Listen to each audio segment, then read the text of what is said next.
आता पाहूया मुंबई आणि पुण्यातल्या टॉप 9 बातम्या। मेट्रो 2 मार्गिकेतील चेंबूर मेट्रो स्थानकाचं सीएमआरएस पथकाकडून तांत्रिक परीक्षण। चेंबूर स्थानक वाहतूक सेवेत दाखल करून घेण्याच्या शेवटच्या टप्प्याला एमएमआरडीएकडून सुरुवात। सीएमआरएस पथकाच्या उर्वरित चाचण्यांनंतर स्थानकाला सुरक्षा प्रमाणपत्र दिलं जाणार।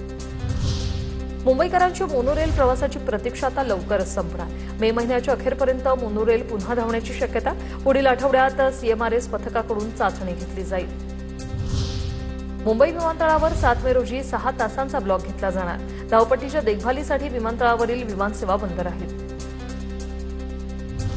मुंबईत म्हाडाच्या 2640 घरांसाठी मंगळवार अखेर एकूण 60,402 अर्ज, यापैकी 40,356 अर्जदारांनी अनामत रक्कम भरली। अर्जदारांनी कोणत्याही अनधिकृत व्यक्तीशी परस्पर आर्थिक व्यवहार करू नये, म्हाडाचं आवाहन। मुंबई पालिकेचे सर्व व्यवहार 10 मे पासून ई-टीडीआर प्रणालीद्वारे होणार। हस्तांतरणीय विकास हक्काचा व्यवहार अधिक पारदर्शक आणि वेगवान होणार। जुन्या पद्धतीचे व्यवहार पूर्णपणे बंद करण्याचा निर्णय। मुंबई महापालिकेचे 3 महत्त्वाचे जलतरण तलाव दुरुस्तीमुळे बंद। मुलुंड, चेंबूर आणि दहिसरमधील तलाव वापरासाठी उपलब्ध नसल्यानं नागरिकांचा हिरमोड। दुरुस्तीच्या कामानंतर तलाव सुरू करणार। बीएमसीच्या वीरमाता जिजाबाई भोसले उद्यान आणि प्राणी संग्रहालयात लवकरच रॉयल बंगाल टायगरची जोडी येणार। नागपूर येथून वाघाच्या नर मादीची जोडी आणली जाणार। सारथीची स्पर्धा परीक्षा प्रशिक्षण रखडलं। प्रवेश परीक्षा होऊन 8 महिने उलटले तरी प्रशिक्षण वर्ग सुरू न झाल्याने विद्यार्थ्यांमध्ये नाराजी।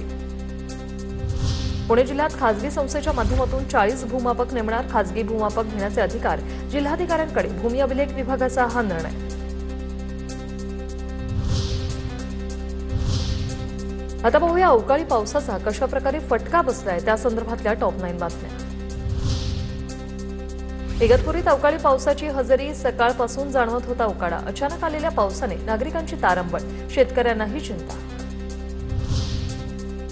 जळगावच्या धरणगाव तालुक्यात पाळधीसह अनेक गावांमध्ये अवकाळी पाऊस, उकाड्याच्या त्रासापासून काही प्रमाणात नागरिकांना दिलासा। मात्र मका, ज्वारीसह काढणीला आलेल्या इतर पिकांबरोबरच फळबागांच्या नुकसानीची शक्यता।